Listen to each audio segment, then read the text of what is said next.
So Jill, prior to the meeting, had sent an agenda, and I'll just pull it up to Stephanie. I think we'll probably all be on the same page about this. Jill's email said, okay, so here's where we are. SMSD issue number 2, late resignations. Last time we restarted the IBB process, revisited the frame and focus for the issue, and we discussed interests. And she said, I think we are ready to brainstorm solutions. So we could start there if that's what the team wants to do. And then our next issue on the agenda after that is NEA's issue number 2 of work-life balance. And so we need to start the IBB process for that. I had put in our joint statement that we had grievance procedure on the agenda, but I don't know that we will, it'd be pretty incredible if we get to that, but I'm ready if we do, so.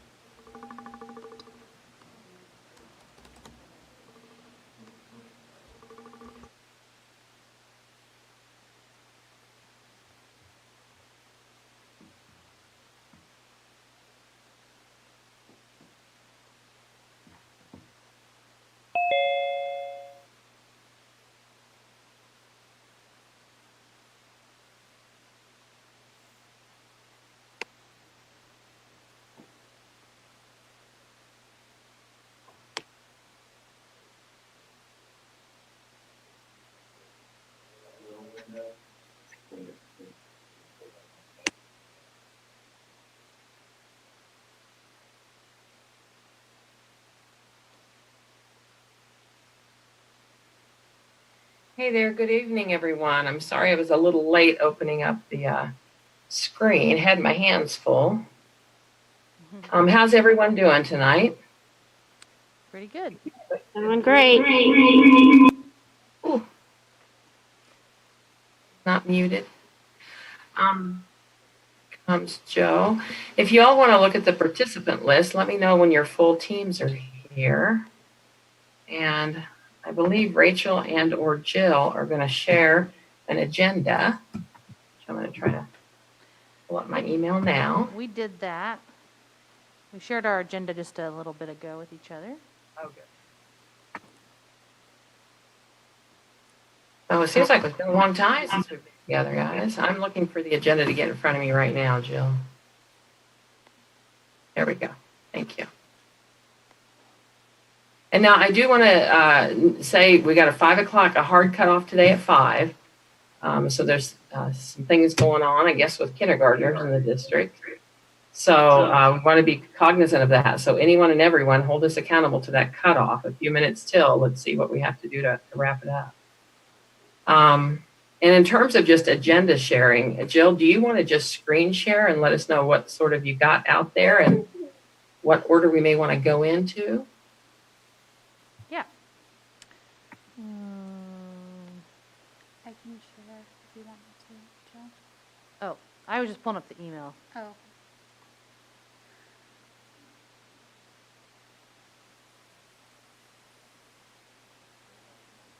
That was just our email that we were gonna.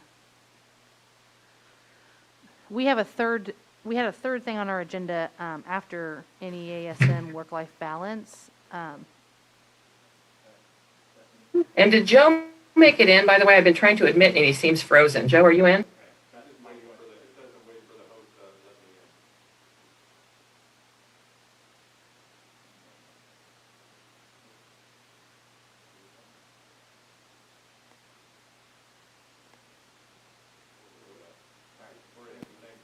Joe, you may want to go out and try to come in again. I think if you're not in, you're kind of hung up there in limbo.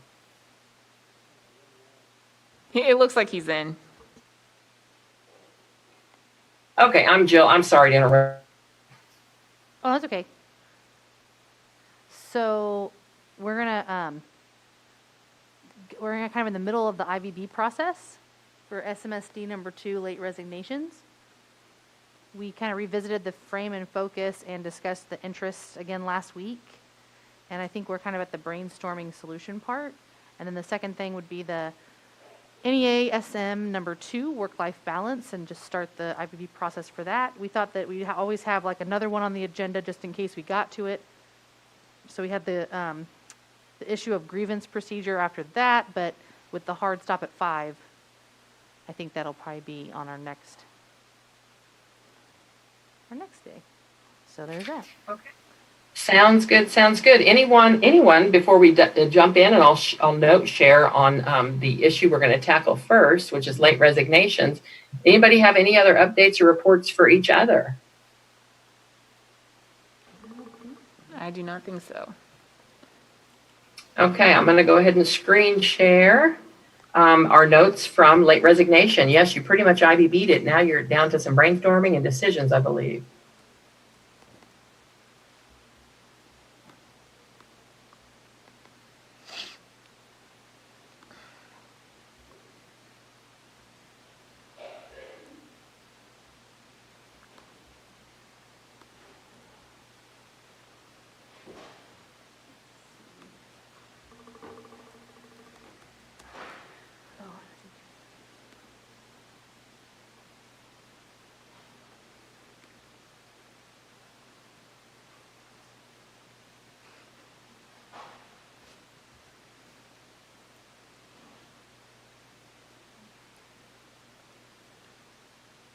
Is she frozen?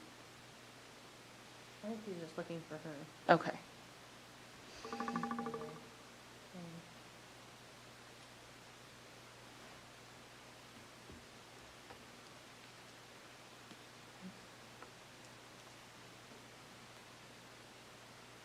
I have our one she sent us.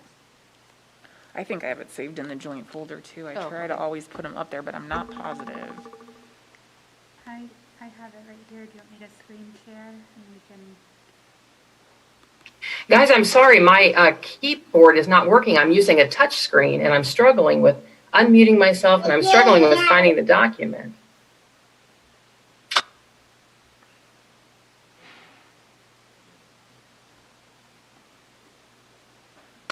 Guys, tell me the issue number on that one. It's, I believe, Shawnee Mission issue number 2.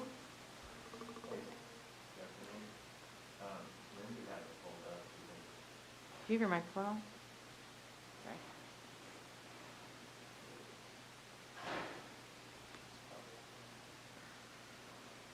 Stephanie, Okay, I think I ended up starting a folder for you, or I may have deleted it if I emailed it to you for Yeah, some we have reason. it. Usually I have your We my have it. We can pull it desktop. up if you want us to. Okay, that'd be great. And while you pull it up so we can get a look at it, and then I'll see if I have it in a file I created for y'all. There we Just, go. I don't like All to keep right. anything too long.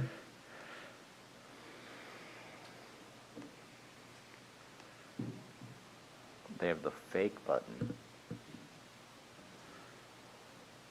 okay, can everybody see that?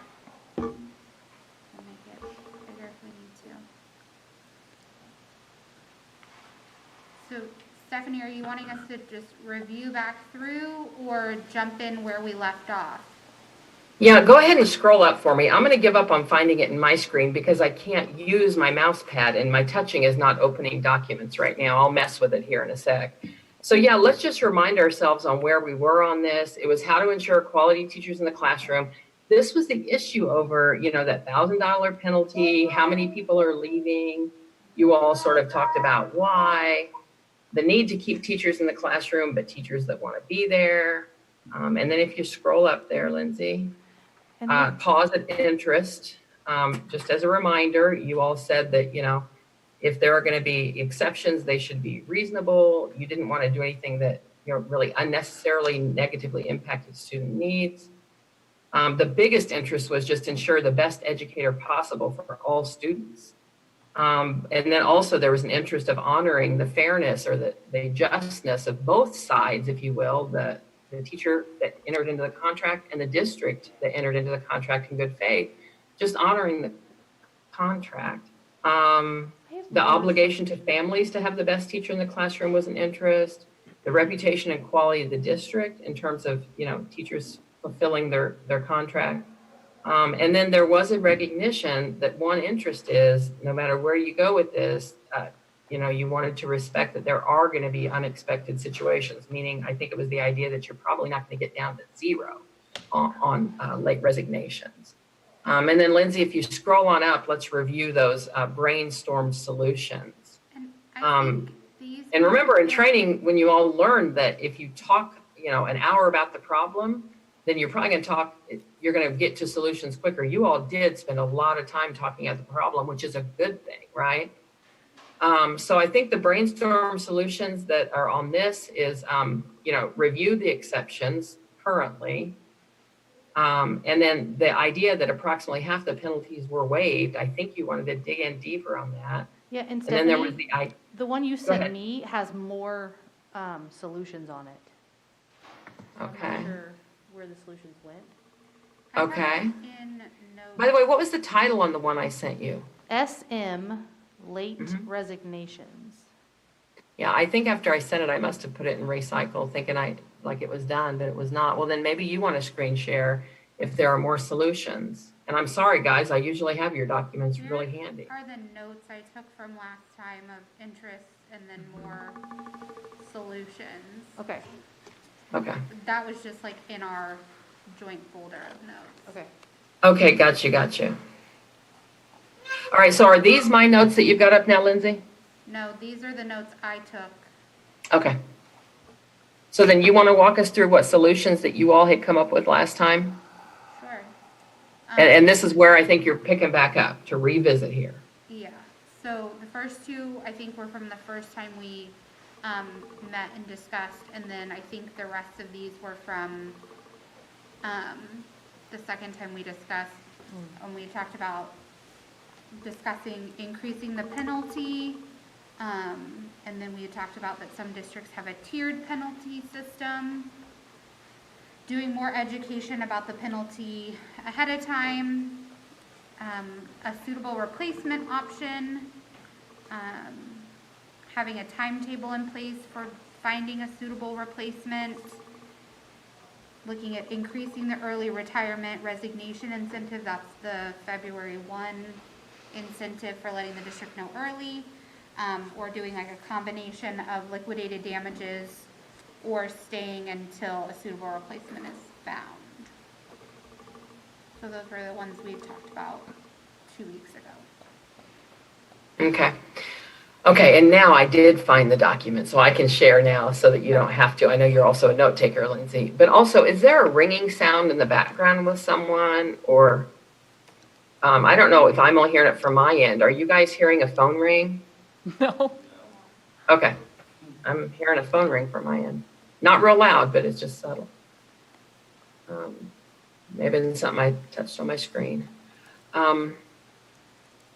So when we left this off, I think we said people need to just sort of, let's think about it and see where we are. So now, thank you for that. I'm sorry for this, Nefu. Now I've got my screen shared. So let's go back through this, I guess, and see which one of these still have traction, meaning which ones do you think you do want to go forward on doing?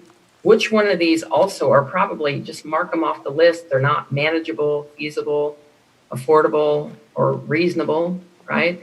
And then we'll see where we go. Also, as we go back through these, people jump in if you need clarification and can't remember sort of what this solution really was, or if there are any that need to be hashed out more. Also, maybe putting a new eye on this, you may think of a new solution. So on the reviewing of exceptions, I think that was something that Dr. Shoemaker was saying, yeah, we've made some exceptions, there's some data, but I don't know if people really wanted to get into that and acknowledging you wanted to respect confidentiality. What about that one? And this was just in terms of review the exceptions for more info. I mean, I think that's maybe just one of the challenges that we face with the penalty because there's no notice with it. And it's challenging for human resources when people come with unique and different circumstances, trying to be, fair and nice, but that always puts them in a tough position of like, okay, make an exception for this circumstance, but then what about this one? How do we make sure we're treating all people the same?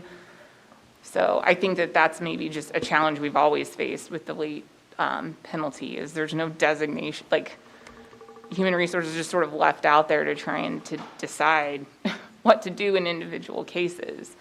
Again, because there's just no advance. Is that the notice. best approach? Not from a legal perspective.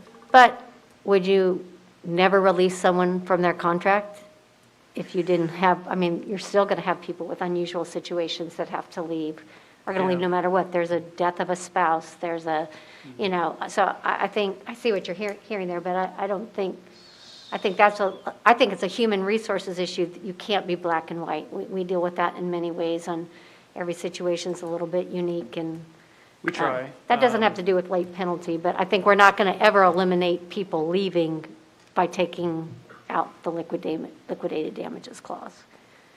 Well, yeah, so we try, you know, to look at situations as they arise and try to be fair and equitable and make recommendations to the board to waive a penalty or not. Frankly, I think it puts the board in a kind of a challenging situation too. But if I recall, and I could be completely wrong, Linda, but I think we first considered this maybe 4 or 5 years ago. Like someone approached us with a really unique situation, and we talked through it as an HR department that we wanted to recommend waiving the penalty. And I think you and I talked, and again, I could be wrong, and we talked about, well, in situations where it's something around health or we would consider that. And so that's when we kind of started that practice. This year, it just got out of control, right? Not out of control, but we considered anything related to COVID or health or things like that. So just to reiterate what Rachel said, I do agree. It's putting someone, right now me, in a situation where I'm having to kind of evaluate what's valid or what's an extenuating circumstance or what isn't. And I think from a legal standpoint, it puts us in a pretty It's challenging, subjective. defensible, yeah, I mean, it's But subjective. I guess my point is, I understand that. You take away the liquidated damages, you're still in that situation. It's just a matter of whether you allow someone to leave or you go after their license. Those will be your options.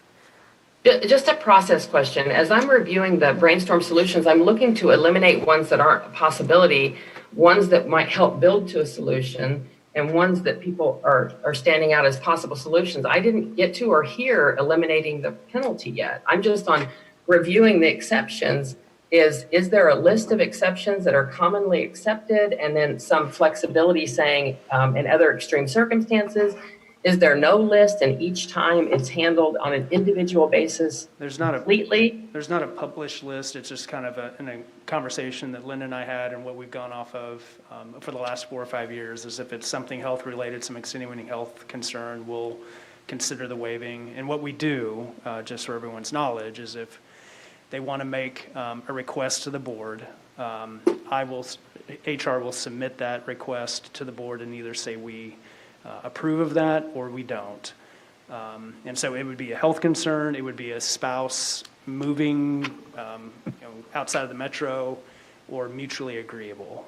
So there are circumstances where it's best for everyone that we separate. So, You had said in a previous meeting that opportunity for career advancement at times would be as well, if it was a promotion, something that would, let's say they earn their administrative certification and they have the opportunity in another district to take a position that would be advancement that's not offered to them here at this point. You Yeah, said that in one of our sessions here. I didn't know if that's something you consider or not. Yeah, if I did, that would been a mistake. That's not something that we support typically. But again, I'm afraid that, when I leave or whatever, something happens. I mean, I've done something one way and someone comes in and has a different interpretation. So I do think it's important for us to nail down what our practice is going to be moving forward, whatever it is. So. Okay, yeah, I just wanted to take them one at a time. So, and I was thinking reviewing exceptions means you all meant a conversation about, is there a list? Should there be flexibility in the list or no list at all in terms of exceptions? So I'm just flagging that. And so I just made further notes that, for health or spouse situation, moving or mutually agreeable, which is really broad. That's been sort of the conversations you've had and the way you've thought about it. It just doesn't exist anywhere in writing. And then it says approximately half the penalties are waived. That was just notes for you all. So I'm going to remove it from a solution list. It was just notes, right? And then this idea why people are leaving. In other words, hey, does it make sense to find out why and when they're leaving? There was, I think, two schools of thoughts on that last time we were together.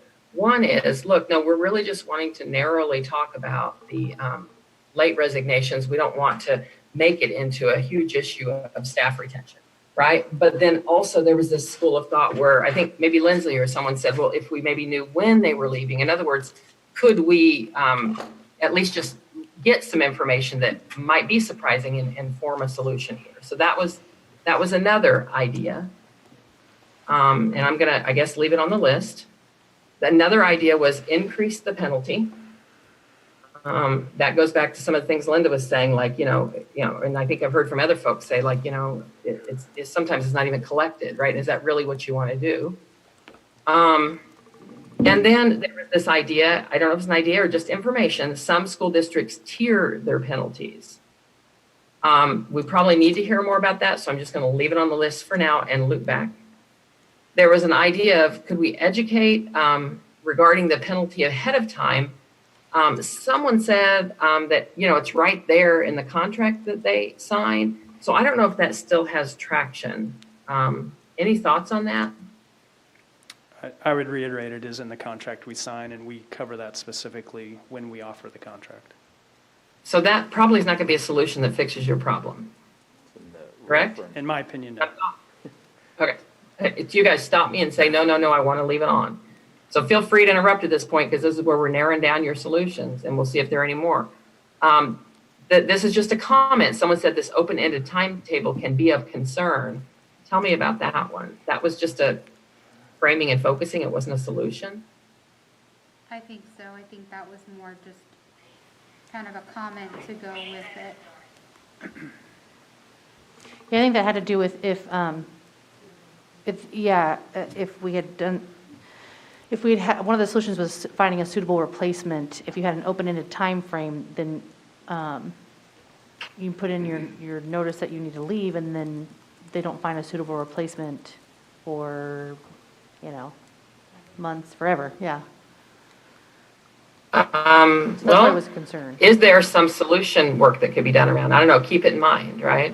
Then increase incentive. I don't know what the incentive was. Suitable replacement on there, because I know that it's been discussed quite a bit, but I don't see it on that particular list. And that was the idea that the penalty or the ability to resign would be tied to whether or not the district, not black and white, but some linked to whether or not there was a suitable replacement. Is that what that one was? Yeah, Yes. and that's a provision, like, we have that in our school psych, I think. I think in our other PNAs, we have a suitable replacement School psych, for late resignations. yes. Increase incentive. What was the incentive? The early retirement notice incentive. Yeah, if you notify the district that you're going to resign or retire by February 1st, you get paid $1,000 after you finish out the year. And then increase penalty is a duplicate because we have it above. I'm taking it off. Tell me what was tier 1, tier 2. What was that? I think I was tired and just talking, and I couldn't reformulate it right now. It goes back to that, where it said we had certain districts have a tiered penalty. Like after certain dates in the calendar, the penalty increases. So as you get further along through the summer or into the fall, then the liquidated damages penalty increases. So this is up here. But then I think the part where it said a combination, we had talked about, like, if you waited out to try to find a suitable replacement for X number of time, and the district found someone, then you just would go, or, however that worked. But then otherwise pay liquidated damages. So it seems like these three things are highly related. They could be lumped together, like, the idea of tier penalties, a combination of something linked to a suitable replacement and a timeline. Now down here, take out of check. I don't know what that was in terms of solution, or was it just a note that right now, if they don't pay it, it doesn't get paid, or What were you all You saying? could with have that? them sign an authorization to have it deducted from their final paycheck. And that's what we do. We give them that option anyway, so long as there's a paycheck, so long as they haven't processed all the paychecks. So there's actually a time in which that won't work. That won't work. Well, so were you seeing that as, I don't want to say increase the penalty, but make it more serious, draw attention to it, or, financial help, relief for the district? Was it about think- sending a message or? what was No, that? no, I think that was a way to potentially enable us to collect, because collection of liquidated damages is not something that's really worth the district's time and effort if someone doesn't pay. Well, if somebody doesn't pay, you just take their license. I mean, that's the easiest. Right, you just never recover the penalty. Okay, so this is like not necessarily something that's gonna solve the problem proactively, but it Well, might, on the other end, it sounds helps like you Dr. Schumacher enforce a saying little. you guys already do that. That No, we That there's don't. already the option. We tell the employee, do you want us to Do you just want us take this? to? And Yeah. unless they authorize it, we Yeah. cannot. We don't do it automatically. We could Right, but I have, mean, it's already an option. for If the they employee, not elect. the employer. Yeah, we can't just garnish, is that the right term? Unless they did an authorization up front Right. before they got to that point. Right. We could potentially make a condition of your employment that you sign an authorization that if you resign early, then we can deduct from any wages that are available into your final paycheck up to the amount of the penalty. That's not something that the district has done previously.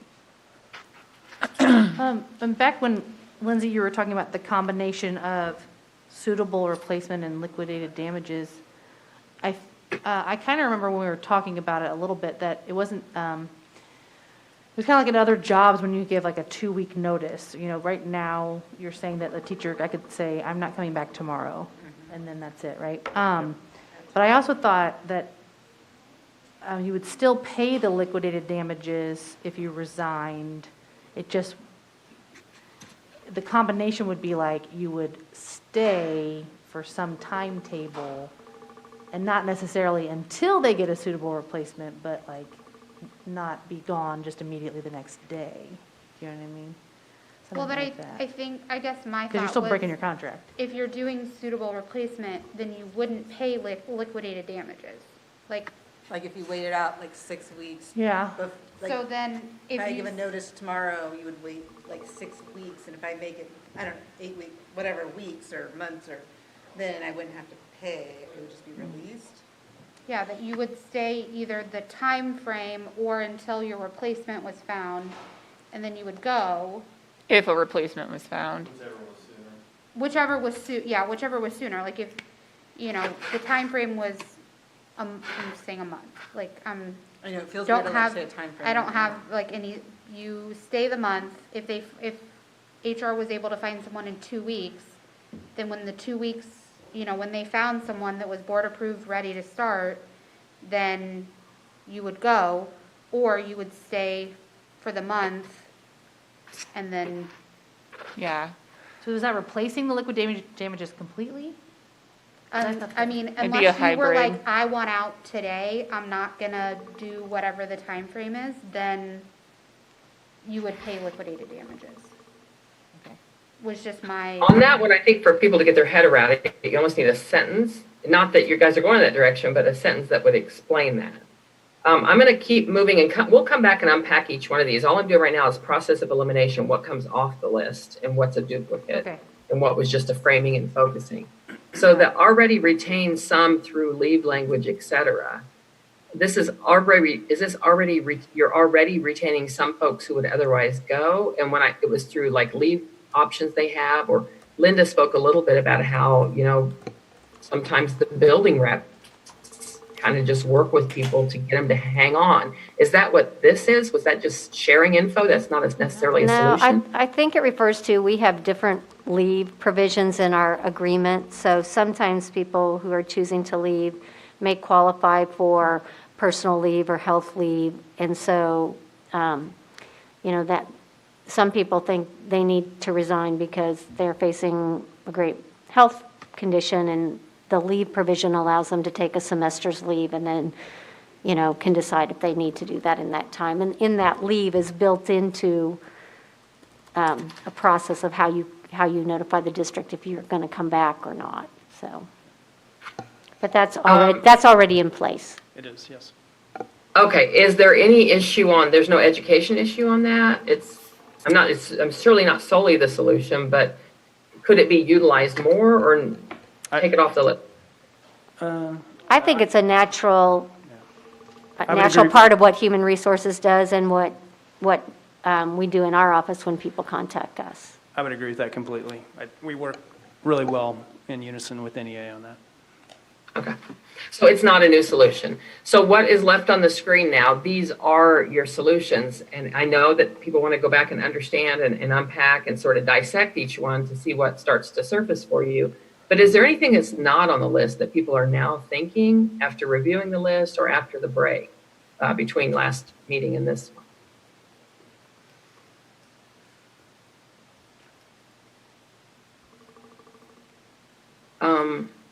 I think there was one that you guys talked about that didn't make it on the list. I think what's missing on there is the idea that there is as time goes on, the late penalty increases. I don't know how. Is that under tier though? It's, tiered penalties maybe. Which you haven't gone back to really put some bones on that yet. But anything that's not related or not part of one of these solutions. Well, I mean, you got two basic things. We have the one which Lindsay was talking about, which would be during the actual school year when you resign, and whether or not you stay for a specific amount of time or pay the penalty. And then there's the group of people that leave or resign after the May 1st. Or May, no, June, it's like end of May, beginning of Like the June. third Tuesday after the fourth Monday. that day. So there's Early the- summer. Correct. So then there's the other group that is resigning after the day, but before the school year starts. So we kind of have two. Yeah, that's true, because the people that might resign in like June, middle of June, they're not really going to stay in the classroom, because there is no classroom. I would contend that they're the same thing. Okay. We're still searching for a teacher super late. At the and- bottom of the barrel. Yeah, and just in comparison, we have a neighboring school district who doesn't release people, so we know that we basically don't interview anyone from that district after that statutory, because they're not going to be released. What happens if the teacher decides not to show up for their contract in that district? The district can go after their license. The district can appeal to the State Board of Education, goes before the Professional Practices Commission. Right. And it's an automatic suspension for the contract. Okay. Whereas our teachers can interview all summer and pay $1,000 and break their contract. So it doesn't sound as though it's a new solution. I just added that, maybe these are two different things. See why people are leaving was one thing. When people are leaving is another. I don't know why I typed pre-May or post-May up there based on what was just said, but it sounds as though it doesn't really matter. In other words, do you need to be thinking about two different approaches for that or no? I mean, I think there's some interest in a relative amount of simplicity because we want people to know and understand their contractual rights and obligations. But maybe, I think whatever we build, we'll want some level of it to be easy to explain, for NEA to explain to its memberships, for HR to explain. It's the flow chart. Right, there's already, I don't want to shut any conversation down. Yeah. So. Agreed. Yeah, if we want to flush it out, absolutely, yeah. But I mean, I think there's I know we don't want to throw too many solutions at it, but I feel like based on what we have, some amalgamation of what's there could be beneficial. yeah. Agreed. Just thinking out loud here, because I just keep thinking about what is the actual problem here? And I think we probably all have a joint interest in not having a negative impact on students or learning because of a late resignation. But also I had somebody who was watching approach me and say, it's a problem for staff, it's a problem for the team that teacher's on. When they can immediately get out of their contract and it's not, for example, at a transition time that makes sense at all, that is harmful for those professional employees who are left on that team, struggling to, cover and make up for that employee. And then I think to put like a finer point, because I hate just saying fair and what's fair, and I think from the administration's perspective, our P&A provides the protection that the school district can't sever the employment relationship without notice and an opportunity, right? Notice of the reasons, an opportunity to be heard, an opportunity to have your case heard, and then potentially not to have the employment relationship severed. And I think when I say fairness, what I'm thinking is, well, we kind of want the same protections, which is like notice and an opportunity, which is an opportunity to fill the position. Well, yeah, unless there's a rift, then that's different. But then there's also, I think about it too, as the thing I keep asking about data-wise is, if I'm a sixth grade teacher, and I've been a sixth grade teacher for 25 years, and I get access for my building the days before the school year starts, and all of a sudden I got moved to another building, and now I'm a first grade teacher, and I've never, I haven't. We've had kindergarten teachers be transferred after school has started, and not to another kindergarten position, but maybe just that situation where it changes. Or, you experience a change, and then you get in there and it's not a good fit for you, it's not working out, it's not a job that you chose it, it's not a position that you chose. I think we do get some resignations in that respect. They're not qualified haven't reached retirement yet. We also get, I worked with 2 people this fall that resigned early August. They were in their second year of teaching. They went to a district that offered them a position that was more enticing than the one they had. And it's hard. You will hear from teachers in this district. It's very hard to transfer. It's very hard if you are at school A and you want to get to school L. Lots of times you don't even get an opportunity to interview for that position. So there's all types of reasons that people leave, that we could be here for 3 days talking about that. No, I get that, and that goes both ways, right? Like the administration thinks they're getting teacher A with certain qualities that will perform in a certain way, and sometimes that doesn't happen on the other end either. So, expectations can. Just to piggyback off of that, I think you would agree that we try to the best of our ability not to do that, and that is not an ideal situation. But just because of changes to enrollment and numbers not coming in as accurately as we would have hoped, we have to make those changes. But we try our best not to do it. But to our point, I think, that's exactly what we want to prevent from happening. Because we only have that $1,000 penalty, I don't like my placement, and we were left with trying to find a vacant position. So, I agree, that's not ideal.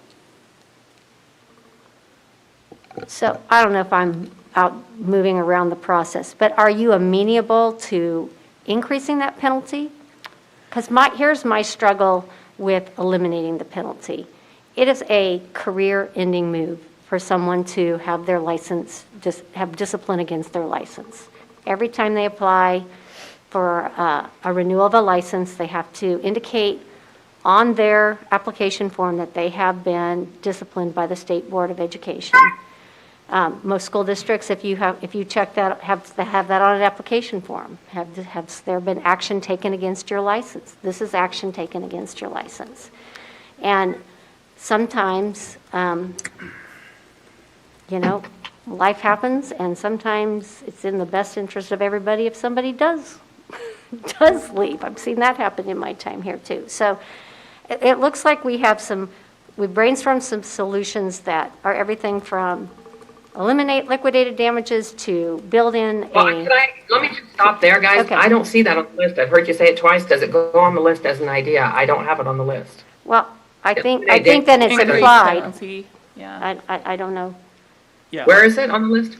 Increased penalty, it's the fourth one. Or she's No, saying I see eliminate. increased penalty, but I've heard said 3 Well, times if now. you're going suitable replacement, that's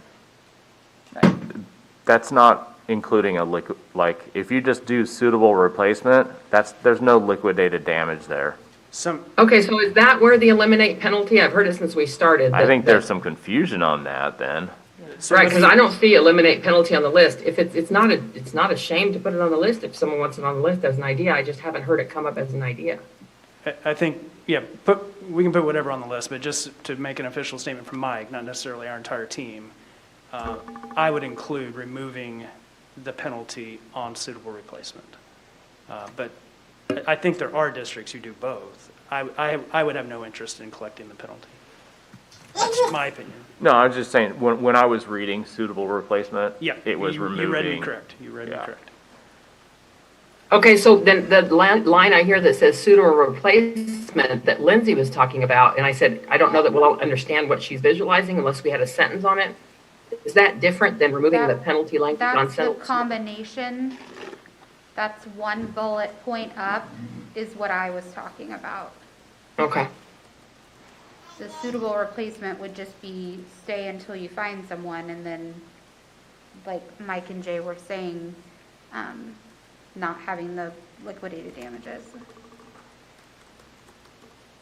And I would just like to say, we never want to jump to going after someone's license. I mean, I don't know why we want to jump to that. I mean, I don't think it matters what kind of language you put in here. If they leave without us finding a suitable replacement, or they leave without paying whatever number we put on it, $5,000, I'm not suggesting that. There would still be that option to go after their license to report them to the state. I mean, that's not what we're after. I mean, what we want is our best teacher in the classroom. I didn't hear what you said. If you said if they pay a liquidated damage, you could go after their license? No, if they didn't. So if they Okay. left and didn't pay it. Yeah. So I don't think it matters whatever disincentive we put on here. If they don't comply with it, we would have the capability of reporting them to the state. So, My issue is with wanting to give people the ability to be able to leave if they need to. So, in case they're not considered, they don't get the exception rule, and it's for whatever reasons. That's just me expressing your. yep, I get it. guys, on removing penalty on suitable replacement, what would that effectively do? If you said you're going to resign and they didn't find a suitable replacement before you stopped coming to the classroom, the district could go after your license. Is that the way you Well, say it? I think it would just be, you would put in your resignation, but you would stay until there was another person who was able to take your place. That would be From- the preferred. That would be just straight up suitable replacement, and if they're finding someone else to take your place, then you wouldn't pay liquidated damages, because So removing the penalty on suitable replacement is a little counterintuitive to me, and maybe we should share the language so I can kind of help understand to help facilitate. But it sounds like taking away the penalty makes it easier for them to leave. No, you mean it makes it harder for them to leave. you don't have to pay the money, but you have to stay until Your your position can be replacement is filled. found. Okay, right. So it makes it hard. In other words, it's harder to leave if that language is not there. Okay, I got you. And so Linda's raising the idea that, she doesn't want to box people in, right? So that's an interest that was earlier. So can we share current language, or is the master agreement that we're talking about, or is it in the teacher contract that we're talking about that, or both? Current language just includes liquidated damages. You pay your $1,000 and then you leave. Anybody have that up in front of them that can screen share or just read it real quick? That's basically it. That's it. Right, the current language says if you leave mid-contract, you pay $1,000. Thank you, goodbye. Yes. That's Yeah. what the current master agreement Like I says. could write the check right now and be like, I'm not coming back tomorrow. Don't get Okay, it. and Jill, what does I love the what I teacher do, contract say? Absolutely The love teacher what I do. contract has the teacher contract has the other stuff? It's the teacher contract that has the current No, suitable. we don't have suitable replacement at all. We don't. I just mentioned that our other negotiated agreements have that. Like, It's just the We one, have two right? separate. I guess I'm getting really confused. Removing a penalty on suitable replacement. If that was a solution, where are you removing that from? Removing it from the current teacher P and A, the liquidated damages, and replacing it with a suitable replacement clause. Okay, so you don't have a suitable replacement. no, she was saying words that in there, our right? psychologists have their own negotiated agreement. They are not part of our bargaining unit, and so I didn't realize they had a suitable replacement clause in their contract. Yeah. So that was news And to I'm me. sorry, I shouldn't have even mentioned it. It's not Oh. really relevant. I'm just saying the language is in another agreement we have. Okay, yeah, so if your language, and you don't have to share it, your language says if a teacher leaves in the middle of an academic year, she needs to pay $1,000 and give notice, correct? Or he. Them, Yes, They- essentially. Yes. Was there's no or on that? No. No, Okay, all right, so then all these ideas you're talking about, they would all just be new things. Yes. Okay, and so right now, if someone gives notice and wants to pay the $1,000, they tell you they're giving notice, and then you guys consider it, and you say, oh, don't worry about the $1,000 if it's for certain reasons. Is that right? I mean, typically it'd be a really, really unique case. Like we were talking like, I don't know the right term, like extreme medical situations where like maybe in most cases, that person would apply for leave already protected and afforded to them under the P&A or FMLA or something like that. But sometimes it's like, I need to take care of somebody with cancer who I don't get FML for, or my spouse is moving, or I have this opportunity. I mean, but Up until this year, I would say 97.5% of the time, if we requested a waiving of the penalty, the spouse was moving, or it was like a separation agreement, or there was something. that was what I was going to mention. The there's- mutually agreeable is Yeah. typically where the employment relationship's not working on either side. Usually it's the district's unhappy with performance, the employee is likely unhappy with the position, and it's like, let's not go through this. Neither one of us want to be in this relationship anymore. Okay, but when the spouse, or the moving, when those happen, is it usually the educator that comes to HR and says, I'm going to have to go because of this reason, can you waive it? Or you guys just proactively get the notice and say, hey, don't worry about paying the $1,000? No, first thing you said, First and we okay. asked for verification of an employment, like a contract. Okay, so or then, something. thank you. And then I'm going to knock this down and I'm going to say this right now, review current exceptions. You kind of just did that, right? This is your current practice, and this practice works fine according to the master agreement because you have nothing else in the master agreement, okay? But do we The idea of seeing- need, I know we can't have like an all exhaustive list of every possible thing, but I do, hear what Dr. Schumacher's saying of, this is kind of the practice of like what he would say, or, his HR team would say, yes, we would approve this as an exception, but if someone else is running the team at some point, they might view different exceptions, and there's, I feel like, an equity issue with that. I have it now. okay. So, You have the language, yeah. yeah, I couldn't remember exactly where it was, so it took me a minute. Okay. So resignation is 3 paragraphs.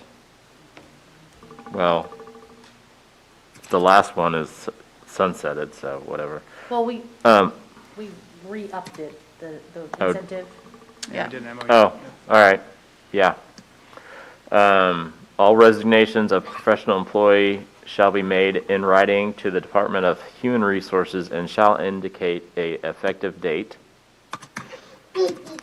The district will accept resignation for the succeeding school year without restriction if tendered on or before the date designated, Kansas statute. All contracts shall be binding on the teacher until the teacher has been legally discharged from his or her teaching contract, which apparently we missed that day. Resignations tendered after the date designated will be accepted, subject to payment of liquidated damages in the sum of $1,000 to the district. Such sum may be paid personally or by payroll deduction where possible. Unless waived by the Board of Education, no resignation will be accepted after the date designated unless this condition has been met. And then 3, active professional employees who tender the resignation retirement prior to February 1st will receive a $1,000 incentive payable at the conclusion of their current contract. Professional employees must complete their contract year to be eligible for the payment. This provision will sunset after the, yeah. That is it.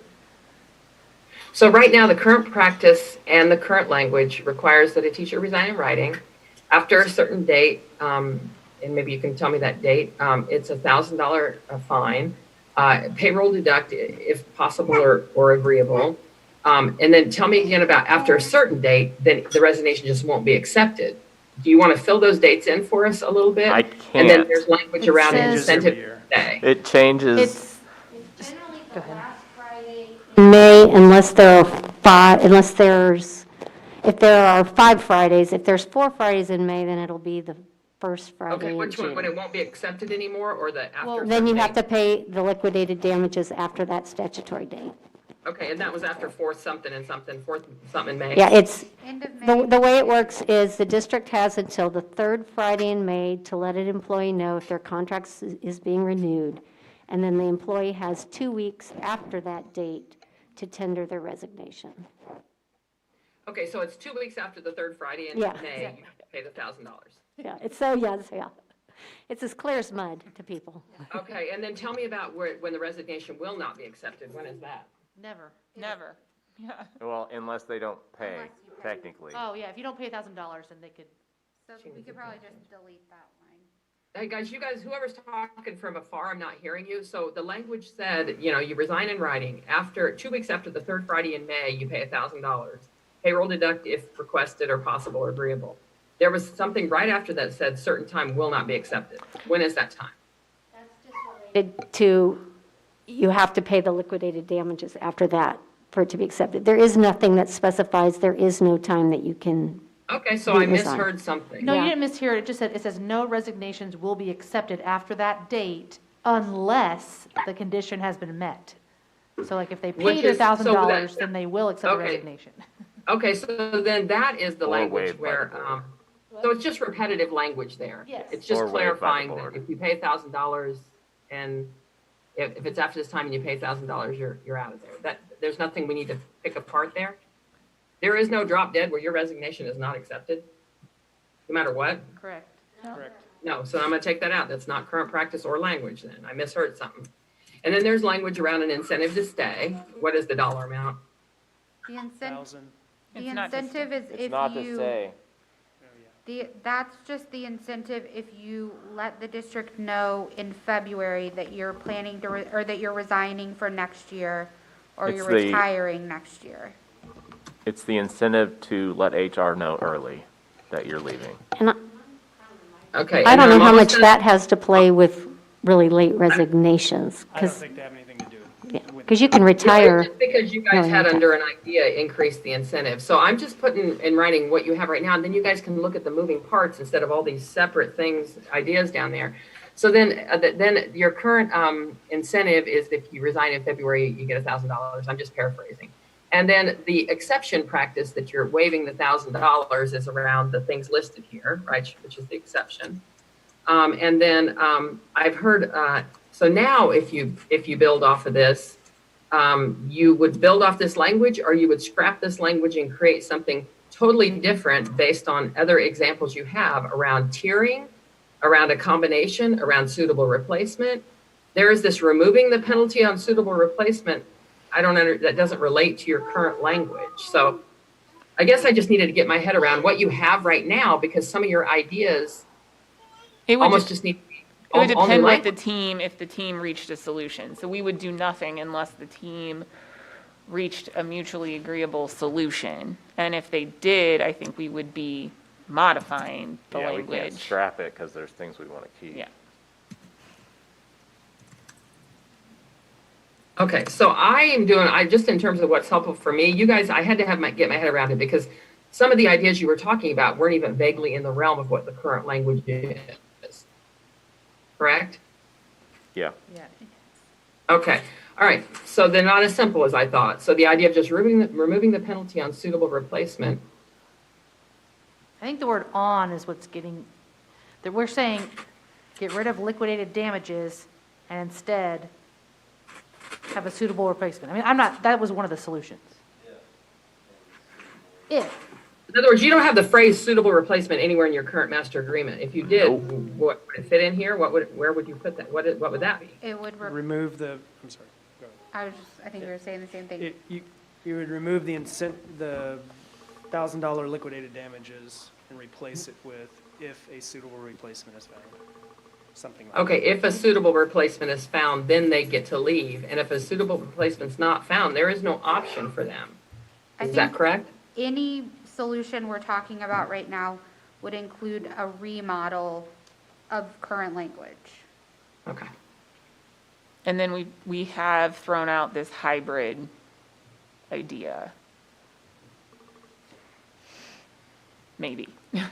I don't know. if that's- Yeah, I just think somebody has to throw it together for us to Yeah. visualize it and Yeah. understand it. I mean, I can like try to type something Why don't you up. do that real quick? I'm gonna go to the bathroom real quick. Well, so on this increase the incentive for early retirement notice from $1,000, is that also part of your remodel so that you're hitting it on all ends? Or you feel as though the remodel with this hybrid language may not need to increase that incentive because a remodel with the hybrid language may solve your problem? I think Linda suggested, and I agree, that the incentive really has nothing, it's not connected with the late resignation. It wouldn't have an impact on what we're asking. Preventing late Preventing late resignations. resignations, thank you. Right, so can I take it off the solution list? yeah. And then getting authorization up front to take the $1,000 out of their check, No, I don't, that just seemed like, what do you just, is because you want to collect the money or because you're wanting to make them take it more serious? I didn't know where you were going on that. I think when we were just talking about the collection issue, it came up, but I don't know, I don't personally see that as a possible holistic solution to this problem. Okay. Does anybody have a desire to unpack why and when people are leaving? It seems like Linda and others sort of know why and when people are leaving just from the anecdotal and the experiences. Is that correct? I think there's multiple reasons people leave. I think probably our biggest hurdle are people that leave to take a job in education late. Yes. Not so much that they leave the profession that still creates an issue, but what I hear Mike saying is the issue is other districts are able to poach our people late because of the liquidated damages. Okay, I guess I'm saying, do you all want to go down the path of part of the solution was going to be to do deeper research to sort of see how many are leaving for this, how many are leaving for that? You want me to leave that on that list right now? I think that's a topic that warrants discussion. I know our next thing is work-life balance.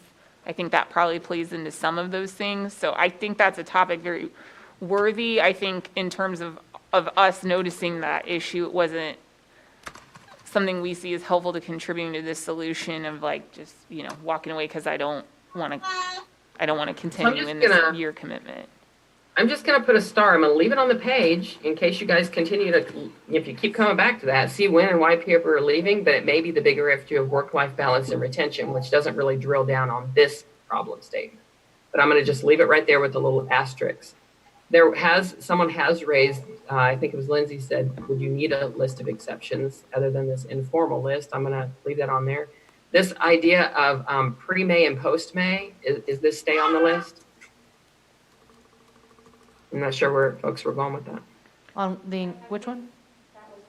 Talking about as certain times in the calendar move on, if we keep liquidated damages, that's where you would be looking at the later as it goes into summer or within the school year, would you have a more prohibitive liquidated damages? So now, Linda, is that more like under the tier penalty idea? Yes. So I So I'm think, taking it off. yeah, take that Okay, off. now we've whittled down a heck of a lot that's on this page, and I just needed to do that in order to facilitate and figure out next steps. And you guys may already be there because it's sounding like next steps is what is left on this list of solutions. This is your current language in a nutshell. I know you have all kinds of sentences there, but that's your current bullet pointed language in a nutshell where I'm sort of pointing. I know it says brainstorm solutions, but it's really your current practice. Okay, and then what's below that, that feels as though that is your sort of ideas that are all going to be formulated together with a draft of some sort of hybrid language that does a lot of the things you guys are thinking about around tiering it, suitable replacement, some kind of hybrid combination language, maybe seeing what other districts will do. If the penalty even stays, do you increase it? Sounds like, maybe it's going to be tiered now. And as you do this, do you want to drill down on a more specific list of exceptions so it's not just open-ended, or does that do the opposite for you?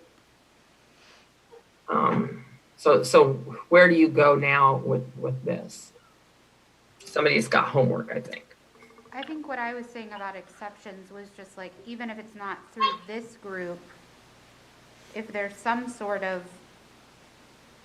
on paper, just so that it doesn't become, Arbitrary.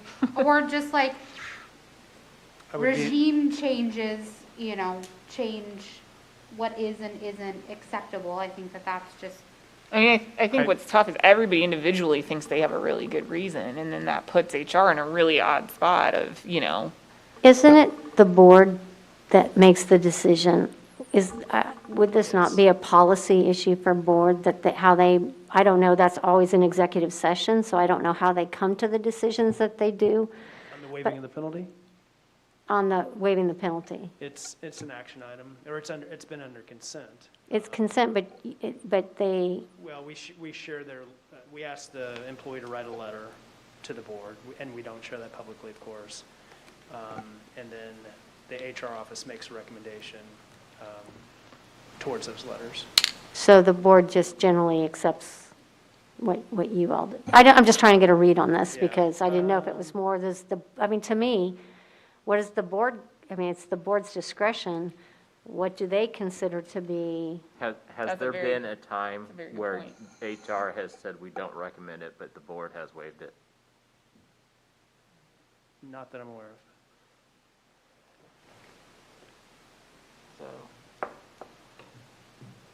So, I guess what I'm asking as HR, would you like for this group to work on exceptions? Well, I would like us to change the language, but if we don't change the language, I would like, yes, us to memorialize what are going to be exceptions moving forward. Because I think it was entered into with the best of intentions, the practice, and then this year we, of course, absolutely looked at it under the best intentions, but it got pretty quickly, the volume got very large, so.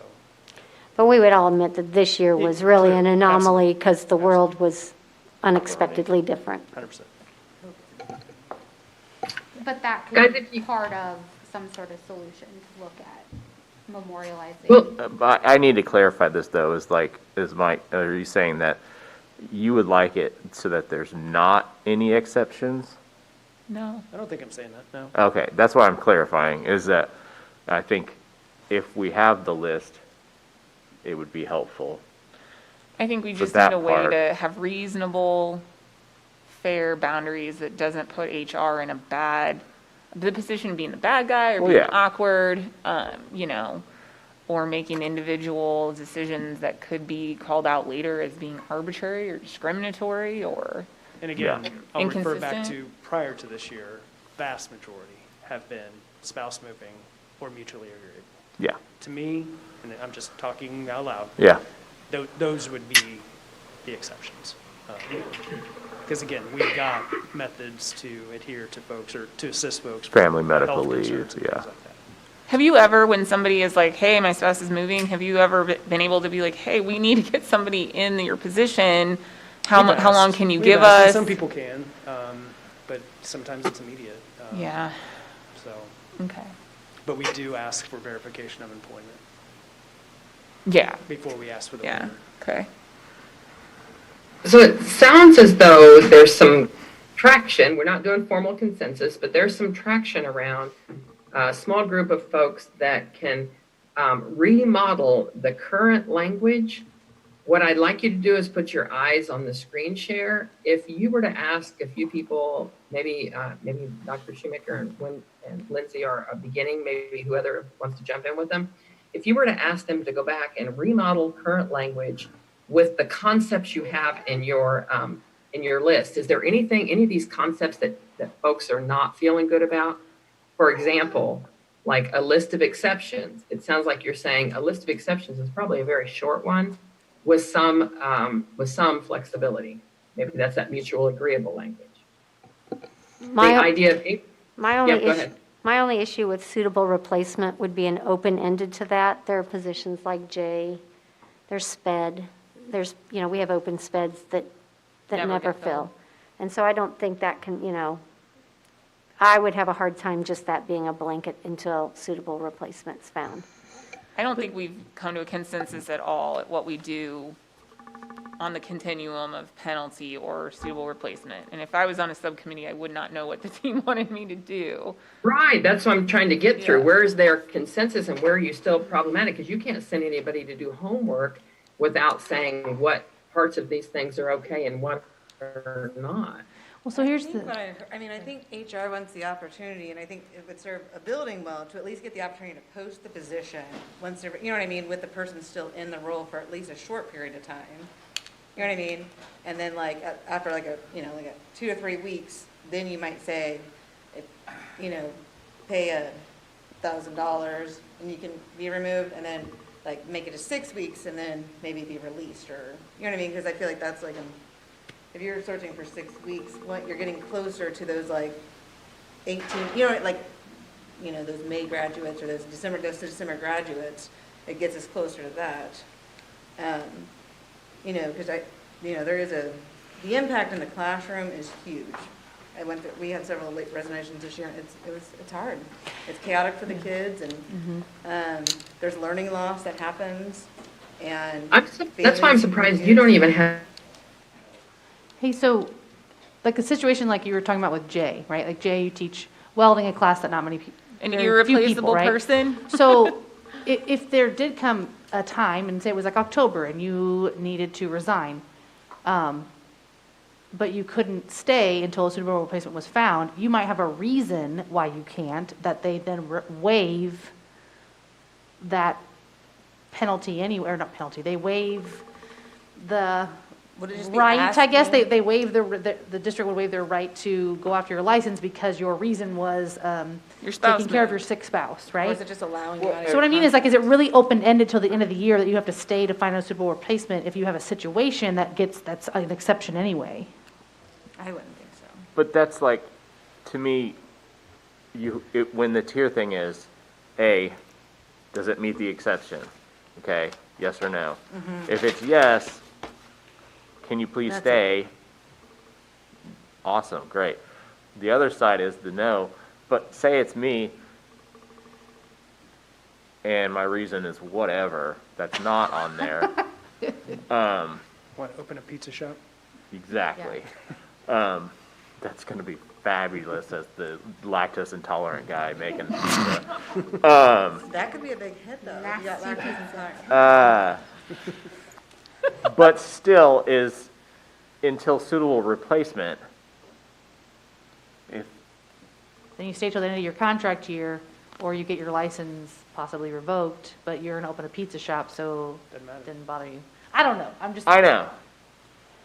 So I think- let's continue on this. I like this. A, you mean an exception, the things we need to flesh out more. Chart paper it? Yeah. I feel like regardless, the exception people are like, they get They're released out. for their from their contract. Well, So, Yes, guys, I'm going to jump but in we're here. gonna I ask them to just stay a 2-minute bio for a break, while and to then get somebody I don't know else if you in there. guys need a bio break. I need a quick bio break, and then also, Rachel and/or Lindsay, do you want to screen share and start?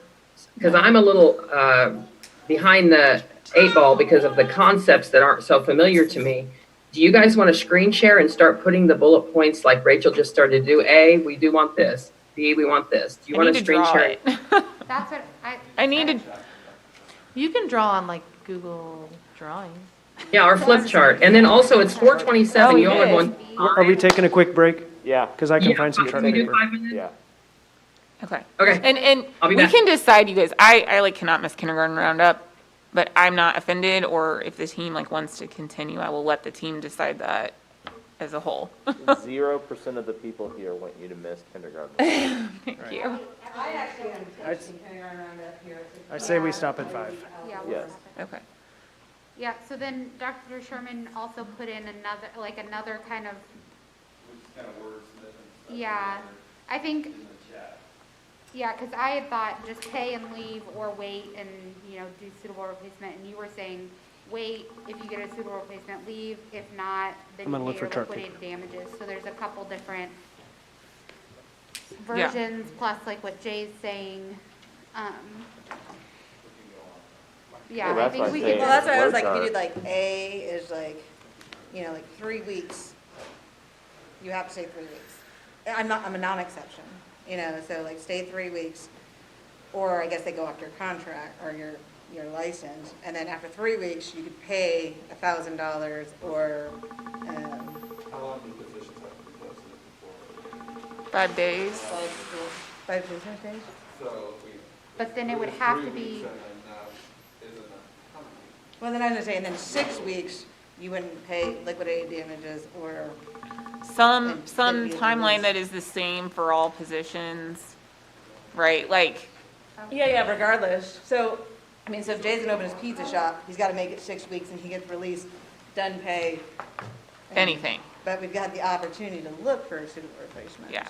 And then if you find a suitable replacement in 10 days, then it's like, Right, then you're good to go. see ya. I don't know. Yeah. No, I think that might have some merit for a discussion. And then maybe people who are like, really unhappy or really, like you shared kind of, maybe that would have them kind of step forward sooner, you know what I mean? I don't know. So, top of the flow chart is approved or not? Top of the flow chart is exception, question mark. Well, that's the approved or not, geez. Just put an X or a Y and then you'll understand, right? Oh, Math sure. teacher.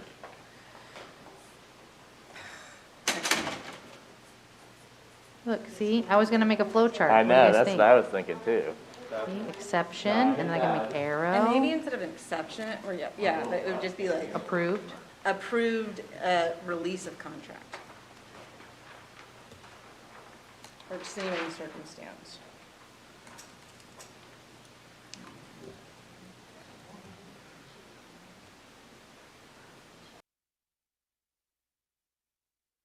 I am back and I see there's a screen share going. And who is that? Because we're going to lose Rachel at 5. Is that Lindsay or is that Rachel? It's Jill. Okay.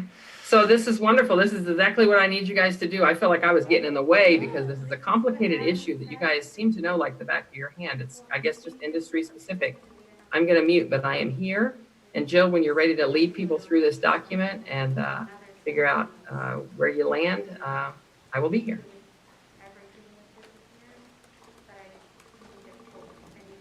Now, I'm having a little trouble. Can others hear whoever that is very well?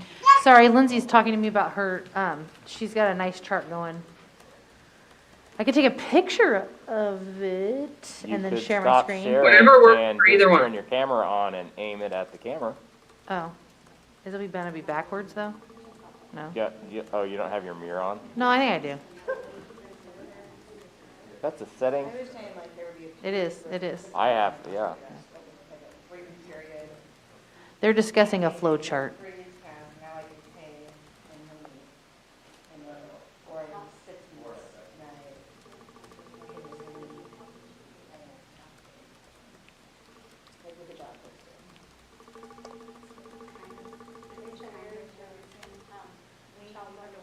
West View. Yeah. Yeah, That's right. Hopefully, right? That's, yeah. It's another spring break. I'm so tired of One reviewing thing that- construction contracts, you guys. I just can't. One thing Oh. that sounds, that I want further clarification, it sounded like, Mike, you were saying you'd almost rather not even have the liquidated damages in there at all, so they would never even have to pay anything ever? Yes. But, I mean, it just, So I think, you know, me too. Go ahead. when Dr. Schumacher and I have talked about this, you know, and when we expressed our interest on this, it doesn't really benefit the district to collect liquidated damages. And by the district, we're saying it doesn't benefit the students, it doesn't benefit the teachers on the team, and just overall, the school district doesn't feel like we get any, you know, But the benefit. liquidated damages is the legal way to losing your contract. So Right. it is it's a kind of a Is there, big thing in my mind. It's Can you a, clarify that for me? But it's a Rachel- barrier. Yeah, but so You can if they choose, leave without us finding a suitable replacement, it would be the same as them leaving without paying the liquidated damages. I think what he's saying is that if we have in the contract, no, it doesn't have, I'm talking about what the State Department of Ed will do. And if you have a liquidated damages clause in your contract, the state will not entertain a breach of contract case. what if you have something about a suitable replacement in your contract? That's Could not a they say- liquidated That's, damages. then you could go after your license. So we're trying to make sure that, like, even if we had something written in there and an agreement, the district still wouldn't try to go after someone's license. Well, it wouldn't be breach of contract, though, if, So Oh, that's true. if you have a provision that says, a teacher cannot be released from their contract till the district finds a suitable replacement, and a teacher resigns without the district finding a suitable replacement, then we could petition for revocation of their license. Right. correct. That's what I'm saying. Yes, Suspension. 1 year, yes, Mm-hmm. 1 year, which would be a suspension. 12 months. It's school year is what it is. But if we had a certain number of weeks written in there, and they stayed for that certain number of weeks, then it's not a breach of contract. Even without finding a suitable replacement, they stayed for the specific number of weeks or, if that was If they our- abided by whatever the agreement said. between NEA and the district is, then no, there could be no way for the district to seek suspension. And it's not district just seeks breach of contract and the state Suspend. suspends. And have we broached anywhere in here making that penalty more as a, When I wrote it in, I just like wrote liquidated damages. I didn't put a specific amount in there because I figured that would be part of whatever conversation. So are we talking about a subcommittee working on some specific language around a couple different options, or just try to come up with one I'm not option? comfortable with that. I would want to know that the team had consensus on the general, what a solution is. Okay. Because I don't want The to leave subcommittee, or, no, I think this team needs to have a consensus, like, Oh. we are increasing the penalty, or we are only doing suitable replacement, or we're doing some hybrid and it looks like this. And then that team Makes comes them- up with it. Gotcha. Because I would be too afraid that, you know, 4 people coming together might think they had an idea, and then they Another- spend all that time working, and that's not okay with the rest of the team as a whole. So the subcommittee would more so just be wordsmithing the language. Yes. so you're suggesting this whole group needs to come to a consensus on what the change is going to be, if anything? I think so. I think we need to go through and see if we get a consensus on increasing the amount, on going to a suitable replacement with no liquidated damages, or in trying to develop a hybrid where the district gets, you know, some amount of notice before the employee leaves by paying liquidated damages, plus an option that they stay for whatever amount of time, and if they make it to that end date, then there is no payment of liquidated damages, I think is what we've drawn out on that chart. Yeah.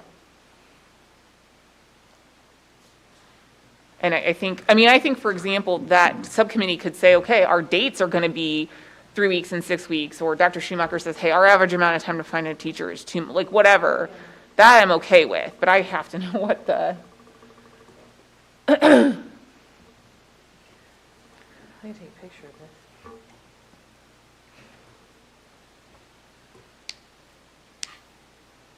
I think Rachel's right. You guys have to know if there's consensus before you start drafting the language, or you're just drafting something that you may not have agreement on yet. So it's a little bit awkward because we don't have exact, like, dates or something for this hybrid, but I feel like, and I don't see the chart, but I feel like we're talking about primarily increasing the liquidated damages amount. We talked about a tiered, but I think we could maybe put those sort of in the same possible solution where there is a change to the amount of liquidated damages, right? And then B would be that we have a provision that allows the district to find a suitable replacement before someone is released from their contract. And C would be this hybrid approach that we've drawn out, where there's some amount of notice prior to resignation and payment of liquidated damages, with another option to stay for a period of time that would allow the district to find some period of time to find a replacement without payment of liquidated damages.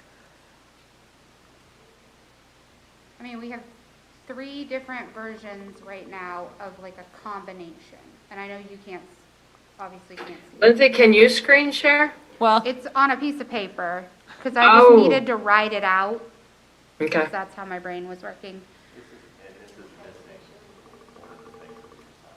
This is probably, is this gonna take,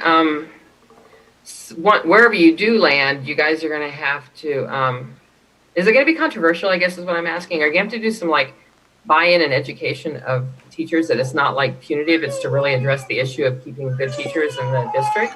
I think we would always do that as part of our contract ratification as well. Can we Okay, get a awesome. feel for the room as to if we're leaning towards a particular one of those options? Because I think we may, let's see if if we have to flesh things out further to pick from the options, or if there's an option that we're leaning towards. so these are all possible hybrid options that you guys have charted here.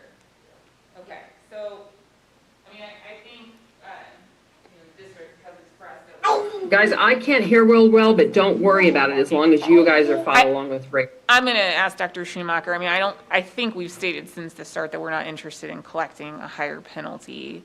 Now, I don't know, a hybrid approach, depending on the number of weeks, that subcommittee may say we need to deter at least a little bit, because this is, there may be some, for lack of a better word, negotiation, okay? It's like, well, if it's going to be 1 week notice, then we really feel like we need 1,500 for the, penalty. I could see some pulling of the levers there, if that makes sense, but. I have a question, I don't know if Linda knows this. If you had in your agreement that you had liquidated damages, but it said you still had to give 2 weeks notice, 3 weeks notice, whatever. That's fine. So you'd still have to stay for that time and pay. You couldn't just It pay and leave. It doesn't define, it doesn't define the specifics on the language. It just says if your contract has the option of liquidated damages, then you cannot go after someone's So license. even if we had staying 3 weeks, you have to stay 3 weeks and they don't, Jill, but we still have liquidated damages in the contract, then no one can go after your license. because Is it? it ultimately it comes down to breach of contract. Okay. If you're breaching your contract, that's when the state goes, suspension. Okay. Now, if our contract says this, or this, and you qualify one of those, you are no longer in breach of contract, you're out of contract. Okay. So then the state has no recourse to suspend your license. I think too, but what this bears in mind is we don't want to make this so convoluted that it takes us having a tattoo on our corpse that says, this is how we came to this decision. Sorry, it's getting late in That the was an day. escalation. I think we would all get a symbol just to unify our consensus. Yeah. Yeah, so I don't think we're interested in increasing the penalty outside of some lever pull on a hybrid option. Just changing that number in the contract to a higher number. I think we're all in agreement, and this is my question to the group of, we're all in agreement that needs to be a list of exceptions. Yes, I am. and I'm gonna do this the full way of, if everybody's in agreement with that, stick your thumb up. Okay. And then we go to step 2 of figuring out if it is one of the non-accepted ones, do we look at one that has, if you can, I'm stealing her, if you make it 2 weeks, if you give us 2 weeks, your liquidated damages is Like a hybrid $1,500. If you, other than that, if you will agree to stay for a suitable replacement or through 4 weeks, we will let you out of your contract. It's like a hybrid. That's the hybrid thing of, And I think we're talking about really 2 options, a hybrid or just suitable replacement. Right. Right? I mean, Yeah. just to boil it down. So yeah. let's, yeah, so But let's, my qualifier that I keep going back to is suitable placement. I'm never gonna be okay unless it has an end type time thing on it, for me. Like, if it's suitable replacement and there's never an end on that, that's the thing that's gonna get stuck for me. That's why I keep saying of like, I think that the suitable replacement, yes, as long as there's some sort of quantifier Well, of, yeah. I mean, the You- suitable replacement would be, the end time would be the end of your contract year, or we do a hybrid, which would have, Correct. less. so can we, so we're talking hybrid, so I think we just Yeah. need to say whether we're okay with the the hybrid? interest is hybrid or just a straight suitable replacement. Okay. So can I make one comment Yes. before we go any further?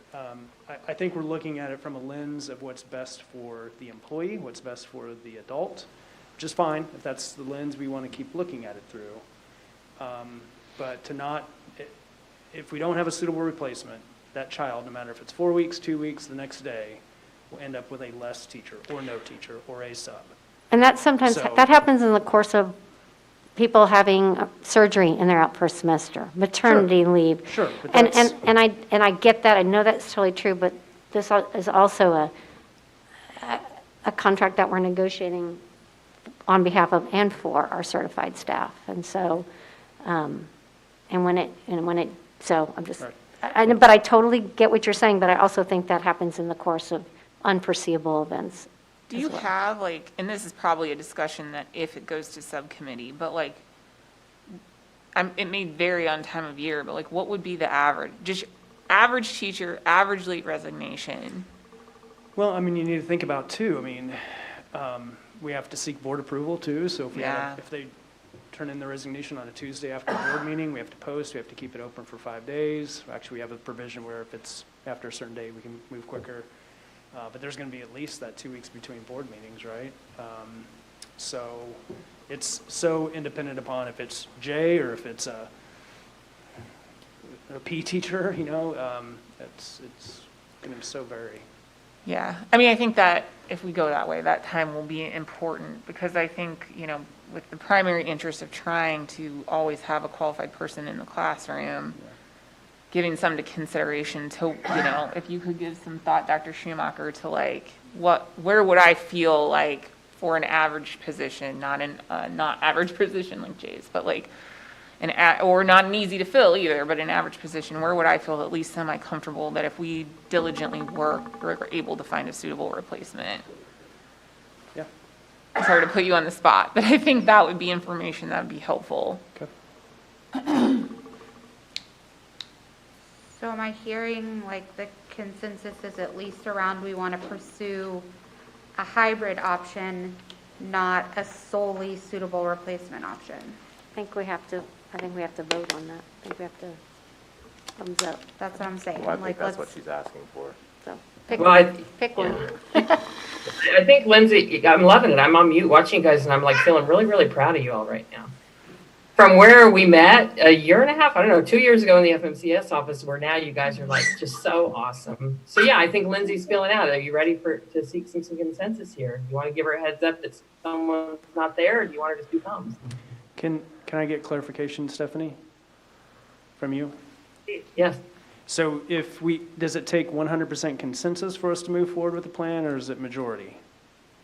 Well, remember, we don't do a majority, because Okay. majority usually requires winners and losers. Someone's not gonna feel good about it, right? Consensus means, either people are gonna thumbs up, I really feel good about this, and that means they're agreeable. Thumbs sideways could be, I don't feel great, but I'm gonna support it.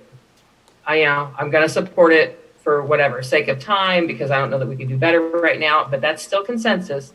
Or thumbs down means I'm not there yet. I can't support this, and I don't think I could even give it a sideways thumb. I'm not there. If there's anyone that's not there, that just means you guys keep working. Right? So we try not to go forward with anybody having a thumbs down. Whoever has the thumbs down, we'll sort of put you on the spot and say, tell us specifically what's holding you up, to see if we can solve that interest, right? So does that make sense, Mike? Yeah. Not really a vote. It is truly, is everybody on board or not? And if not, you still got work to do. So like a sideways thumb would be kind of like, I can live with it, I can at least like somewhat support? Is that So what I'm understanding? can we vote on both options and see where people are at? Yeah. That's kind of what I was thinking. Okay, yep. Okay, Lindsay, I'm going to have you lead that just because I'm not real clear on the options. Do you mind? Yeah, so I think we just going down the list of suitable replacement, which would be removing liquidated damages and staff staying until a replacement was found for them. Are we voting? Yeah, so thumbs up, sideways, thumbs down.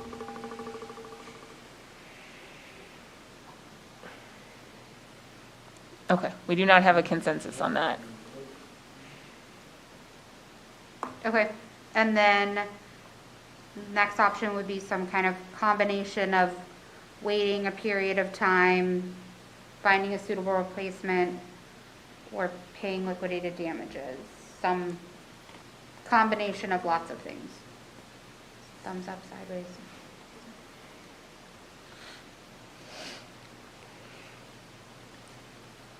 Okay, we have a consensus at 4:58, Would which there is be, beautiful. I mean, would there be something worth mentioning, like if we put something like this in place, monitoring the impact, like how many classrooms don't get filled?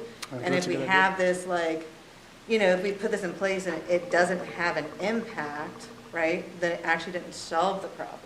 Yeah. Right. And we've done that with I others, think and it's a great idea. I think that is a great Just idea. I notice mean, it. How You many notice it students the were next impacted, year. or how long it really took to find the suitable replacement idea? yeah, I like that. I know Rachel's got a hard stop. I want a process question. So you guys got consensus around what you want to do, and you have the concepts bullet pointed, but does someone have to draft some language?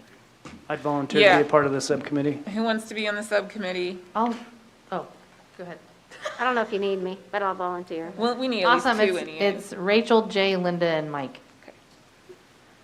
I'm happy to come in with a fill in the blanks, like, I won't put in numbers. I'm not married to numbers, so yeah. Okay. I would never marry a number. I wouldn't either. Although number 7 is. So While can we still have um, Rachel, because you guys through have group always been good come about, up with some dates, not tonight, but Yes. through you two and. We need to connect and come up with a possibility because we have, and, at whatever that meeting is, we may need to look at our list and say, what things do we have to do? What things, There's this Are we lovely willing to- feature in Microsoft Office where you can send a thing and it says, I'm available, this, Okay. and then it well, we're goes, gonna have to provide leave time, right? Yeah, yeah. Okay. guys, as far as all of us, you all are together again on what, the 20 Nice. something? On the 29th, you're together again. Jill, Rachel, you guys gonna put your head together on what your agenda items are for that on the 29th? Yeah, and it'll probably be what we're going to do today, which was What you did- NEA-Shawnee okay. mission number 2 and SMSD's grievance. Okay. Because I mean, we All had right, 3 and then things on maybe today. by then, there might be a benefit report from Linda and/or any financial or economic stuff you guys got to start pulling in, just. Yeah. We're gonna, in the meantime, via email, we're gonna find a date that we could do a meeting all day. So we'll also have to connect with you on that, Stephanie, so to see what days you're available, like during the day, like 8 to, Well, if you're going to do a doodle, a calendar, just Yeah. include me on that, okay. okay? I've used a doodle before. All right, or however you want to include me. Right. You could also tell me what week you're looking, and I'll tell you my availability. Any way you want to do it. Guys, I'm going to drop off, and I will see you guys not next week, but the following 2 weeks from today. 2 weeks from Rachel, today. go. Okay. Hey, you guys, good work. Time to go, it's 5:01. Oh my gosh, yes. Yeah. Okay, thanks, Stephanie. Thank you. Bye.